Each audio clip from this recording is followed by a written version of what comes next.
Rajendra Agrawal, episode number 2 economics. વિદ્યાર્થી મિત્રો નમસ્કાર. The HB Kapadia group of schools અને જીએસટીવીના સંયુક્ત ઉપક્રમે આયોજિત પાસ થવાના પંચામૃત કાર્યક્રમમાં હું રાજેન્દ્ર અગ્રવાલ આપ સૌનું હાર્દિક સ્વાગત કરું છું. વિદ્યાર્થી મિત્રો, આની પહેલાના એપિસોડમાં આપણે ધોરણ 12 અર્થશાસ્ત્ર વિષયમાં વિભાગ ઈ માં પૂછવામાં આવતા અતિ મહત્વના પ્રશ્નોની ચર્ચા કરી હતી. તમે એ પ્રશ્નોનો બરાબર અભ્યાસ કર્યો હશે અને તેની તૈયારી પણ કરી હશે. આજના એપિસોડમાં આપણે અર્થશાસ્ત્ર વિષયમાં વિભાગ ડી, કે જેમાં મુદ્દાસર જવાબ લખો, આ રીતના પ્રશ્નો પૂછવામાં આવતા હોય છે. તો આ વિભાગમાં કયા કયા અતિ મહત્વના પ્રશ્નો છે તેની ટૂંકમાં ચર્ચા કરીશું અને આ પ્રશ્નો તમે વ્યવસ્થિત તૈયાર કરીને ગુજરાત બોર્ડની એક્ઝામમાં હાજર થશો કે જેથી તમે સારામાં સારા માર્ક્સ કવર કરી શકશો. તો ચાલો વિદ્યાર્થી મિત્રો જોઈએ આપણે ડી સેક્શનમાં પૂછવામાં આવતા પ્રશ્નો. વિદ્યાર્થી મિત્રો, તમે અહીંયા જોઈ શકો છો વિભાગ ડીમાં પ્રશ્નો તમે લાઇનસર લખી લેજો અને ત્યારબાદ તેની વ્યવસ્થિત તૈયારી કરજો. હવે પ્રશ્નોમાં જુઓ તમે, સૌથી પહેલો પ્રશ્ન છે આકૃતિ અને આલેખ દોરતી વખતે ધ્યાનમાં રાખવાની બાબતો. વિદ્યાર્થી મિત્રો, આ પ્રશ્ન તમને અવારનવાર બોર્ડની પરીક્ષામાં પૂછાતો હોય છે. એક શોર્ટ નોટ તરીકે 3 ગુણમાં પૂછાય છે. તો અહીં જ્યારે તમે આકૃતિ અને આલેખ દોરો છો તો તે સમયે તમારે કઈ કઈ બાબતો ધ્યાનમાં રાખવાની છે. સૌથી પહેલાં તો યાદ રાખો, આકૃતિ એટલે શું? આકૃતિ એ અવલોકિત માહિતી જે છે તેનું નિરૂપણ દર્શાવે છે. અવલોકિત માહિતીનું ચિત્રમાં નિરૂપણ કરવામાં આવે છે. અને બીજી બાજુ આલેખ છે. તો જ્યારે તમે આકૃતિ અને આલેખ દોરો તો તે સમયે કયા કયા મુદ્દાઓ ધ્યાનમાં રાખવામાં? એમાં સૌથી પહેલો મુદ્દો છે એક્સ ધરી અને વાય ધરી ઉપર તમે કઈ વિગતો લો છો. સામાન્ય રીતે એક્સ ધરી પર સ્વતંત્ર ચલ અને વાય ધરી ઉપર પરતંત્ર ચલ લેવામાં આવતું હોય છે. એટલે બંને ધરી પરની વિગતો. પછી જ્યારે તમે આકૃતિ અને આલેખ દોરો છો તો તેમાં એકદમ સ્પષ્ટતા એ ખૂબ જ જરૂરી છે કે તમે શું સ્કેલ માપ લીધેલું છે એ બાબત તમારે રજૂ કરવાની. તો આ રીતે જે મુદ્દાઓ આવતા હોય છે એ મુદ્દાઓનો સમાવેશ કરીને તમારે આ શોર્ટ નોટ લખવાની છે. એના પછીનો બીજો પ્રશ્ન છે અર્થશાસ્ત્રના અભ્યાસમાં કોમ્પ્યુટર ટેકનોલોજીની ઉપયોગિતા. વિદ્યાર્થી મિત્રો, કોમ્પ્યુટર એક સાધન છે કે જેનો ઉપયોગ તમે અર્થશાસ્ત્ર વિષયનો અભ્યાસ કરવા માટે કરી શકો છો. અને તમે જાણો છો એ પ્રમાણે વર્તમાન સમયે ટેકનોલોજીનો યુગ છે. તો તેવા સંજોગોમાં ટેકનોલોજીનો જેટલો આપણે વધારે ઉપયોગ કરીશું એટલા પ્રમાણમાં વધારે સારી રીતે અભ્યાસ કરી શકીશું. હવે અર્થશાસ્ત્રના અભ્યાસમાં તમે કોમ્પ્યુટર ટેકનોલોજીનો ઉપયોગ કઈ રીતે કરી શકો છો? તો અર્થશાસ્ત્રના અભ્યાસની વાત કરીએ તો કોમ્પ્યુટર જે ટેકનોલોજી છે એમાં તમારે આકૃતિ કે આલેખ દોરવાની હોય તો તેના માટે તમે કોમ્પ્યુટર ટેકનોલોજીનો ઉપયોગ કરી શકો છો. પછી અર્થશાસ્ત્રને લગતી જે અભ્યાસ સામગ્રી છે તે સાચવવા માટે કોમ્પ્યુટર ટેકનોલોજીનો ઉપયોગ કરી શકાય છે. એમાં ખાસ કરીને પેનડ્રાઈવ છે, એ સિવાય હાર્ડ ડિસ્ક છે, વગેરે જેવા જે સાધનો છે તેમાં અતિ મહત્વની જે માહિતી છે એ તમે સાચવી શકો છો. તેમજ એક્સેલ વર્કશીટનો ઉપયોગ કરીને સરેરાશ, ગુણાકાર, ભાગાકાર વગેરે જેવી જે બાબતો છે એ તેમાં દર્શાવી શકો છો. પછીનો પ્રશ્ન આવે છે અર્થશાસ્ત્રના અભ્યાસમાં ઇન્ટરનેટ ટેકનોલોજીનો ઉપયોગ. વિદ્યાર્થી મિત્રો, ઇન્ટરનેટનો આપણે આપણા રોજિંદા જીવનમાં ડગલે ને પગલે ઉપયોગ કરીએ છીએ. તો ક્યારેય તમે ઇન્ટરનેટનો ઉપયોગ અર્થશાસ્ત્ર વિષયનો અભ્યાસ કરવા માટે કર્યો છે? ઇન્ટરનેટનો કઈ રીતે ઉપયોગ અભ્યાસ કરવા માટે કરી શકાય એના સંદર્ભમાં આપણે જોવા જઈએ તો ઇન્ટરનેટ ઉપર અર્થશાસ્ત્ર વિષયને લગતી તમામ પ્રકારની માહિતી ઉપલબ્ધ હોય છે જે તમે ઇન્ટરનેટ ઉપર સર્ચ કરીને જોઈ શકો છો. દાખલા તરીકે વાંચવાલાયક સામગ્રી છે, જુદા જુદા અર્થશાસ્ત્રીઓ દ્વારા આપવામાં આવતા કોટેશન છે, અને એ સિવાય વિવિધ પ્રકારની જે રેફરન્સ બુક છે એ પણ તમે ઇન્ટરનેટનો ઉપયોગ કરીને જોઈ શકો છો. અને પછીનો પ્રશ્ન આવે છે માથાદીઠ આવકની મર્યાદાઓ. વિદ્યાર્થી મિત્રો, સૌથી પહેલા તો માથાદીઠ આવક એટલે શું? વર્ષ દરમિયાન દેશની કુલ રાષ્ટ્રીય આવકને દેશની જનસંખ્યા એટલે કે વસ્તી વડે ભાગાકાર કરતા જે આંક મળે તેને માથાદીઠ આવક તરીકે ઓળખવામાં આવે છે. માથાદીઠ આવકની જે મર્યાદાઓ છે તે જોઈએ તે પહેલા રાષ્ટ્રીય આવક. તો રાષ્ટ્રીય આવકની મહત્વની મર્યાદા શું છે? રાષ્ટ્રીય આવકની ગણતરીમાં દેશની વસ્તીને ધ્યાનમાં લેવામાં આવતી નથી. તો એ જે મર્યાદા છે એ માથાદીઠ આવક દૂર કરે છે. પરંતુ માથાદીઠ આવકનો જે નિર્દેશક છે તે પણ સંપૂર્ણપણે આપણે જોવા જઈએ તો મર્યાદા વિહીન નથી. માથાદીઠ આવકની મહત્વની મર્યાદા કે જેમાં આવકની અસમાન વહેંચણીને ધ્યાનમાં લેવામાં આવતી નથી. માથાદીઠ આવક એ શું છે? એક સરેરાશ માપ છે. દેશની જે રાષ્ટ્રીય આવક છે અને દેશની કુલ જનસંખ્યા વડે ભાગવામાં આવે છે. તો તેવા સંજોગોમાં એક વ્યક્તિને એક વર્ષમાં સરેરાશ કેટલી આવક પ્રાપ્ત થાય છે તે દર્શાવે છે. અને આ સરેરાશને આધારે આપણે તમામ પ્રકારના જે નિર્ણયો છે એ લઈ શકતા નથી. તો આ જે શોર્ટ નોટ છે એ પણ તમને અહીંયા 3 ગુણોમાં પૂછવામાં આવતી હોય છે. આના પછીનો પ્રશ્ન આવે છે પીક્યુએલઆઈના ઘટકો સમજાવો. સૌથી પહેલા પીક્યુએલઆઈનું પૂરું નામ physical quality of life index. હવે પીક્યુએલઆઈ શું છે? તો પીક્યુએલઆઈ એ આર્થિક વિકાસનો એક નિર્દેશક છે. પીક્યુએલઆઈની રજૂઆત કોણે કરી? પ્રોફેસર મોરિસ ડેવિસ મોરિસ તેમના દ્વારા પીક્યુએલઆઈની રજૂઆત કરવામાં આવી છે કે જેમાં શિક્ષણ, બાળ મૃત્યુ દર અને અપેક્ષિત આયુષ્ય આ 3 ઘટકોનો સમાવેશ કરવામાં આવેલો છે. તો અહીંયા આપણે જોવા જઈએ તો આની પહેલાના જે 2 નિર્દેશક છે રાષ્ટ્રીય આવક અને માથાદીઠ આવક, આ બંને કરતાં પીક્યુએલઆઈનો જે નિર્દેશક છે એ વધારે ચડિયાતો છે. જેમ કે રાષ્ટ્રીય આવકની ગણતરીમાં દેશની વસ્તીને ધ્યાનમાં લેવામાં આવતી નથી. બીજું બાજુ માથાદીઠ આવક તો તેમાં આવકની અસમાન જે વહેંચણી છે એને ધ્યાનમાં લેવામાં આવતી નથી. ત્યારે અહીંયા એક સાથે 3 બાબતોને ધ્યાનમાં લેવામાં આવેલી છે: શિક્ષણ, બાળ મૃત્યુ દર અને અપેક્ષિત આયુષ્ય.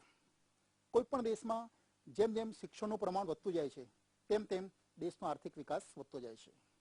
બાળ મૃત્યુ દર, બાળ મૃત્યુ દરની અહીંયા તમારે ખાસ એની વ્યાખ્યા યાદ રાખવાની.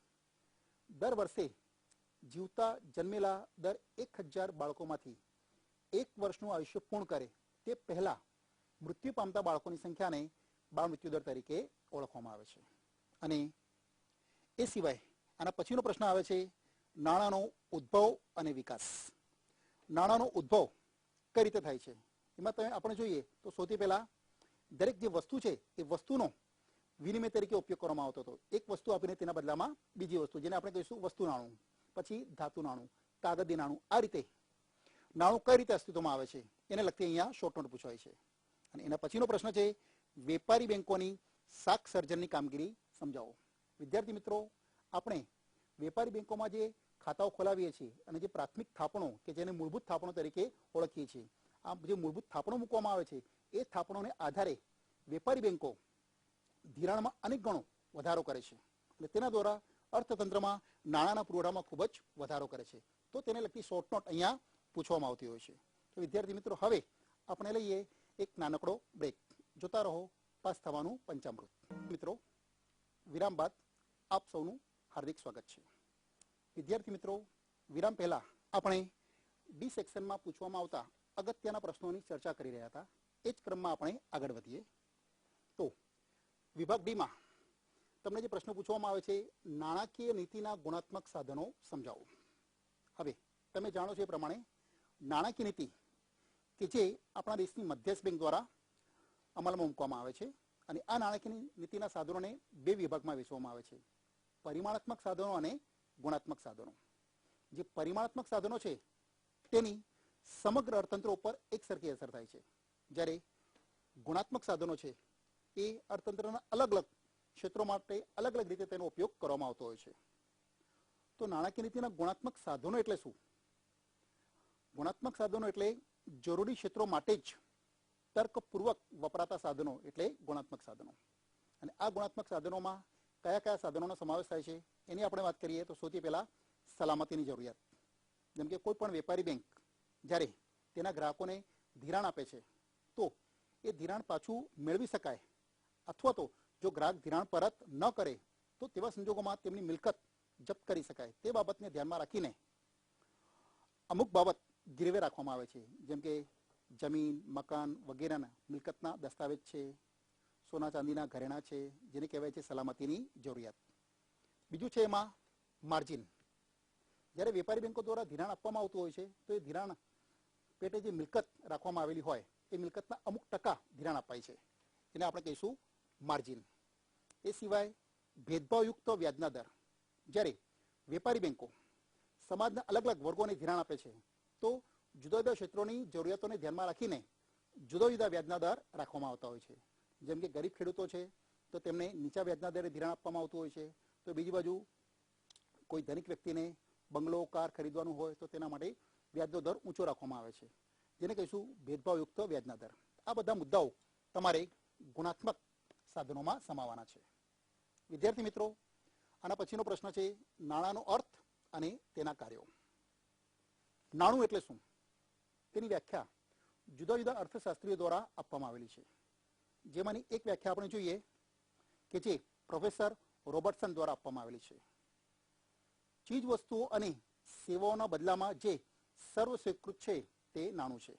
ફરી એકવાર, વસ્તુઓ અને સેવાઓના બદલામાં જે સર્વસ્વીકૃત છે તેને નાણું કહી શકાય. આ વ્યાખ્યા ખૂબ જ ટૂંકી છે અને તમે સારી રીતે લખી શકો છો. અને જે બીજી વ્યાખ્યા છે એ પ્રોફેસર માર્શલ દ્વારા રજૂ કરવામાં આવેલી છે. કોઈ પણ સમય અને સ્થળે વિશેષ તપાસ કે શંકા વિના જેના દ્વારા ચીજ વસ્તુઓ અને સેવાઓનો વિનિમય થઈ શકે તે નાણું છે. પ્રોફેસર આલ્ફ્રેડ માર્શલ દ્વારા રજૂ કરવામાં આવેલી વ્યાખ્યા છે. તો અહીંયા તમે નાણાંનો અર્થ આપી દો અને નાણાંના કાર્યો કે જેમાં વિનિમયના માધ્યમ તરીકે, મૂલ્યના સંગ્રાહક તરીકે અને મૂલ્યના માપદંડ તરીકે આ 3 કાર્યોની તમારે રજૂઆત કરવાની છે. પછીનો પ્રશ્ન છે ટૂંક નોંધ લખો સાપેક્ષ ગરીબી. વિદ્યાર્થી મિત્રો, ગરીબીના 2 ખ્યાલો છે, નિરપેક્ષ ગરીબી અને સાપેક્ષ ગરીબી. સાપેક્ષ ગરીબી દર્શાવે છે કે સમાજના કોઈ એક વર્ગની સરખામણીમાં બીજો વર્ગ ગરીબ હોય તો તેને આપણે સાપેક્ષ ગરીબી તરીકે ઓળખીએ છીએ. આ સાપેક્ષ ગરીબીને માપવા માટે આવક જૂથોની રચના, ગિની ગુણોત્તર અને લોરેન્જ વક્ર વગેરે જેવી પદ્ધતિઓનો ઉપયોગ કરવામાં આવતો હોય છે. વિદ્યાર્થી મિત્રો, એના પછીનો પ્રશ્ન છે ગરીબીના સામાજિક કારણો. વિદ્યાર્થી મિત્રો, તમારા પાઠ્યપુસ્તક મુજબ ગરીબીના જે કારણો છે તેને અલગ અલગ વિભાગોમાં વહેંચવામાં આવેલા છે, જેમ કે ઐતિહાસિક કારણો, સામાજિક કારણો, આર્થિક કારણો, ગ્રામીણ ગરીબીના કારણો અને અન્ય કારણો. જેમાં તમને અહીંયા એક શોર્ટનોટ તરીકે ગરીબીના સામાજિક કારણો પૂછવામાં આવતા હોય છે, જે 3 માર્કમાં પૂછાય છે. તેના પછીનો પ્રશ્ન છે બેરોજગારીના પ્રકારો જાણવા શ્રી રાજકૃષ્ણએ રજૂ કરેલા માપદંડો. વિદ્યાર્થી મિત્રો, આ પ્રશ્નમાંથી તમને એક પ્રશ્ન પૂછાય છે કે બેરોજગારીના પ્રકારો જાણવા માટેના માપદંડો કોણે રજૂ કર્યા? તો જવાબમાં લખવાનું શ્રી રાજકૃષ્ણ. આ રાજકૃષ્ણ દ્વારા જે માપદંડો રજૂ કરવામાં આવેલા છે તેમાંનો એક માપદંડ છે આવક, બીજું સંમતિ, ત્રીજું ઉત્પાદકતા. તો અહીંયા આવકના માપદંડની આપણે વાત કરીએ તો વ્યક્તિને કામ કરવાથી એટલી આવક પ્રાપ્ત થતી હોય કે જેથી તેના કુટુંબની ગરીબી દૂર ના થઈ શકતી હોય તો એ વ્યક્તિ આવકની દ્રષ્ટિએ બેરોજગાર ગણાય. કે બે દાખલા તરીકે કોઈ વ્યક્તિને દર મહિને પોતાનું જીવન ચલાવવા માટે 30,000 રૂપિયાની જરૂર છે અને તેને મળે છે માત્ર રૂપિયા 15,000, તો આવા સંજોગોમાં આ વ્યક્તિ આવકની દ્રષ્ટિએ ગરીબ કહેવાય. પછી વિદ્યાર્થી મિત્રો આવે છે પ્રચ્છન્ન બેરોજગારીની સંકલ્પના ઉદાહરણ સહિત સમજાવો. પ્રચ્છન્ન બેરોજગારી. પ્રચ્છન્ન બેરોજગારીનો ખ્યાલ પ્રોફેસર રગ્નાર નર્ક્સ દ્વારા રજૂ કરવામાં આવેલો છે. પ્રચ્છન્ન બેરોજગારી કે જેનું બીજું નામ છે છુપી બેરોજગારી અથવા ગુપ્ત બેરોજગારી અથવા ગર્ભિત બેરોજગારી અથવા સુસુપ્ત બેરોજગારી, આ રીતે અલગ અલગ નામોથી તેને ઓળખવામાં આવે છે. કોઈ એક ધંધાકીય પ્રવૃત્તિમાં ખરેખર જેટલા માણસોની જરૂરિયાત છે એના કરતાં જેટલા વધારાના માણસો રોકાયેલા છે એ વધારાના માણસોને દૂર કરવામાં આવે તેમ છતાં કુલ ઉત્પાદનમાં કોઈ ફેરફાર ન થાય તો તેને પ્રચ્છન્ન બેરોજગાર તરીકે ઓળખવામાં આવે છે, જેને આપણે છુપા બેરોજગાર તરીકે ઓળખીએ છીએ. વિદ્યાર્થી મિત્રો, આમાંથી તમને એક પ્રશ્ન પૂછાતો હોય છે એક વાક્યમાં પ્રચ્છન્ન બેરોજગારોની સીમાંત ઉત્પાદકતા કેટલી હોય છે? તો ખાસ યાદ રાખવાનું, પ્રચ્છન્ન બેરોજગારોની સીમાંત ઉત્પાદકતા 0 હોય છે, કારણ કે આ છુપાયેલા બેરોજગારો છે. આપણને દેખાય છે કામ કરતા, પરંતુ ખરેખર તેમને ઉત્પાદન કાર્યો પરથી દૂર કરવામાં આવે તેમ છતાં કુલ ઉત્પાદનમાં કોઈ ફેરફાર થતો નથી. માટે આવા પ્રચ્છન્ન બેરોજગારોની સીમાંત ઉત્પાદકતા 0 દર્શાવવાની. આના પછીનો પ્રશ્ન છે ખામીયુક્ત શિક્ષણ પદ્ધતિ બેરોજગારી માટે જવાબદાર છે. વિદ્યાર્થી મિત્રો, ભારતમાં 1950માં આયોજન પંચની રચના કરવામાં આવી અને 1 એપ્રિલ 1951થી આયોજનની શરૂઆત કરવામાં આવેલી છે. આ આયોજનના સમયગાળા દરમિયાન આપણા દેશમાં શિક્ષણના પ્રમાણમાં સતત વધારો થઈ રહ્યો છે. જેમ કે 1951માં શિક્ષણનું પ્રમાણ 18.33% હતું, જે વધીને 2011માં 74.04% થયું છે. નો ડાઉટ શિક્ષણના પ્રમાણમાં સતત વધારો થઈ રહ્યો છે, પણ હજુ આપણે જોઈએ તો જેવા પ્રકારના શ્રમિકોની જરૂર છે એમાં પણ ખાસ કરીને આપણે જોવા જઈએ તો ટેકનિકલ કૌશલ્ય ધરાવતા જે શ્રમિકોની જરૂર છે એવા શ્રમિકો બજારમાં ઉપલબ્ધ હોતા નથી. અને બીજી બાજુ જે ચીલાચાલુ શિક્ષણ છે એવા શ્રમિકો જોઈએ એના કરતાં વધારે પ્રમાણમાં ઉપલબ્ધ છે. તો હજુ ભારત દેશમાં એવા પ્રકારની શિક્ષણ પદ્ધતિ આપણે અમલમાં મૂકવાની જરૂર છે કે જેથી જેવો વ્યક્તિ ભણી ગણીને યુનિવર્સિટીમાંથી બહાર નીકળે એટલે તરત તેને રોજગારી પ્રાપ્ત થઈ જાય. એટલે જે ખામીયુક્ત શિક્ષણ પદ્ધતિ છે એ ભારત દેશમાં બેરોજગારી માટે અહીંયા જવાબદાર છે. વિદ્યાર્થી મિત્રો, આના પછીનો પ્રશ્ન છે, ટૂંકનો જ લખો, ઘર્ષણજન્ય બેરોજગારી. ઘર્ષણજન્ય બેરોજગારી એટલે શું તેની આપણે ચર્ચા કરીશું. તે પહેલા વિદ્યાર્થી મિત્રો આપણે લઈએ એક નાનકડો બ્રેક.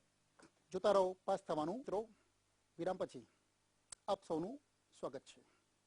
વિરામ પહેલા આપણે અર્થશાસ્ત્ર વિષયમાં ડી સેક્શનમાં પૂછવામાં આવતા અગત્યના પ્રશ્નોની ચર્ચા કરી રહ્યા હતા.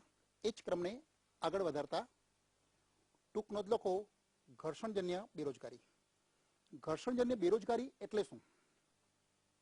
નોર્મલી આપણે જોવા જઈએ તો વિકસિત દેશોમાં ચક્રી બેરોજગારી અને ઘર્ષણજન્ય બેરોજગારી જોવા મળતી હોય છે.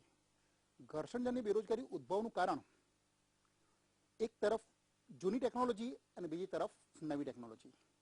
એટલે નવી ટેકનોલોજી આવવાને કારણે નવી અને જૂની ટેકનોલોજી વચ્ચે ઘર્ષણ ઊભું થાય છે અને તેને લીધે કેટલાક શ્રમિકોએ બેરોજગારીનો ભોગ બનવું પડે છે. એ દર્શાવે છે ઘર્ષણજન્ય બેરોજગારી. વિદ્યાર્થી મિત્રો, ઘર્ષણજન્ય બેરોજગારીનું જે ઉદાહરણ છે જે આપણા અભ્યાસક્રમમાં આપેલું છે કે બે દાખલા તરીકે એક તરફ બજારમાં તમે જોતા હશો સ્માર્ટ મોબાઈલ ફોન મળે છે અને બીજી બાજુ સાદા કીપેડવાળા મોબાઈલ ફોન છે. તો સાદા ફોનના સ્થાને સ્માર્ટ મોબાઈલ ફોન આવતા સાદા ફોનના ઉત્પાદન અને વેચાણ ક્ષેત્રમાં રોકાયેલા લોકો બેરોજગાર બને. તો એ દર્શાવે છે ઘર્ષણજન્ય બેરોજગારી. કારણ કે અહીંયા નવી અને જૂની ટેકનોલોજી વચ્ચે ઘર્ષણ પેદા થાય છે અને જે શ્રમિકો સાદા ફોનના ઉત્પાદન અને વેચાણમાં રોકાયેલા છે આ લોકો જ્યાં સુધી નવી ટેકનોલોજી પ્રમાણે કામ ન શીખી લે ત્યાં સુધી તેમને બેરોજગારીનો સામનો કરવો પડે છે. અને જ્યારે તેઓ નવી ટેકનોલોજી પ્રમાણે કામ કરતા શીખી જશે તો તેમને રોજગારી પ્રાપ્ત થઈ જશે. એટલા માટે આ બેરોજગારી ટૂંકા ગાળાની હોય છે, ઘર્ષણજન્ય બેરોજગારી. એના પછીનો પ્રશ્ન છે, ભારતમાં નીચા મૃત્યુદરના કારણો. વિદ્યાર્થી મિત્રો, એક તરફ ભારત દેશમાં જન્મદર ઊંચો છે અને બીજી બાજુ દેશમાં આર્થિક વિકાસમાં વધારો થવાથી, આરોગ્યની સગવડતામાં વધારો થવાથી, શિક્ષણનું પ્રમાણ વધવાથી મૃત્યુદરમાં ઘટાડો થઈ રહ્યો છે. તો મૃત્યુદર કેમ ખૂબ જ ઘટી ગયું છે, એના માટે કયા કારણો જવાબદાર છે, એને લગતા મુદ્દાઓ તમારે અહીંયા લખવાના છે. જવાબમાં સૌથી પહેલા તમારે મૃત્યુદર એટલે શું એની વ્યાખ્યા લખવાની. દર વર્ષે દર 1000ની માનવ વસ્તીએ મૃત્યુ પામતા વ્યક્તિઓની સંખ્યાને મૃત્યુદર કહેવામાં આવે છે. વિદ્યાર્થી મિત્રો, આ વ્યાખ્યામાં કેટલીક બાબતો જે તમારે ધ્યાનમાં રાખવાની છે.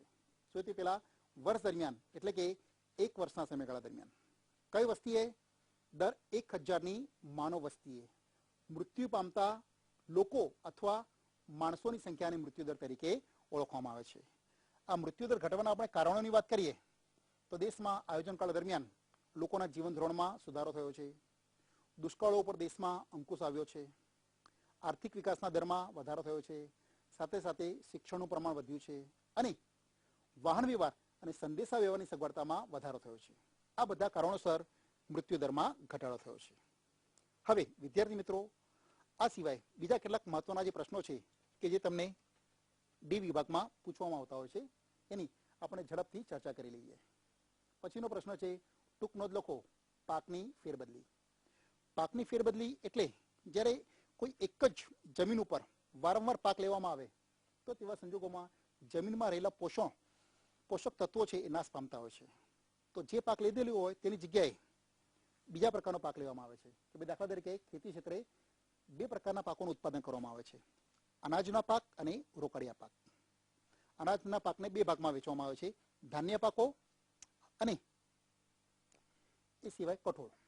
તો અહીંયા કોઈ એક પાક લીધેલું હોય તો ત્યાર પછી બીજું પાક લેવાનું. આને લગતી શોર્ટનોટ તમને 3 ગુણમાં પૂછવામાં આવતી હોય છે. પછીનો પ્રશ્ન છે, આંતરિક અને વિદેશ વેપારનો તફાવત. આંતરિક વેપાર એટલે દેશની હદની અંદર કરવામાં આવતી જે પ્રવૃત્તિ છે, જે વેપાર થાય છે, તેને આંતરિક વેપાર તરીકે ઓળખીએ છીએ. જ્યારે દેશની હદની બહાર ચાલતી પ્રવૃત્તિને, વેપાર પ્રવૃત્તિને વિદેશી વેપાર તરીકે ઓળખવામાં આવે છે. આંતરિક વેપાર માંગનું પ્રમાણ ઓછું હોય છે, જ્યારે વિદેશ વેપારમાં માંગનું પ્રમાણ વધારે હોય છે. આંતરિક વેપારની અંદર ગ્રાહકના વર્તનની આગાહી કરી શકાય છે, જ્યારે વિદેશ વેપારમાં ગ્રાહકના વર્તનની આપણે આગાહી કરી શકતા નથી. તો આ રીતનો જે તફાવત છે એ અહીંયા તમને 3 માર્કમાં પૂછવામાં આવતો હોય છે. આના પછીનો પ્રશ્ન છે, વિદ્યાર્થી મિત્રો, વિદેશ વેપારના કારણો જણાવો. દુનિયાના જુદા જુદા દેશો શા માટે વિદેશ વેપાર સાથે જોડાય છે? કારણ કે આજે આપણે જોવા જઈએ તો કોઈ પણ વસ્તુનું ઉત્પાદન કરવા માટે કુદરતી સંપત્તિની જરૂર પડે છે, અને આ કુદરતી સંપત્તિ તમામ દેશોમાં એક સરખા પ્રમાણમાં ઉપલબ્ધ નથી. એટલે કુદરતી સાધન સંપત્તિમાં રહેલો તફાવત, એ સિવાય ઉત્પાદનના સાધનોમાં તફાવત, ઉત્પાદન ખર્ચમાં તફાવત, આ બધા જે કારણો છે એ વિદેશ વેપાર અસ્તિત્વમાં આવવા માટે ખૂબ જ મહત્વના છે. એના પછીનો પ્રશ્ન છે, ભારતમાં વિદેશ વેપારની દિશા.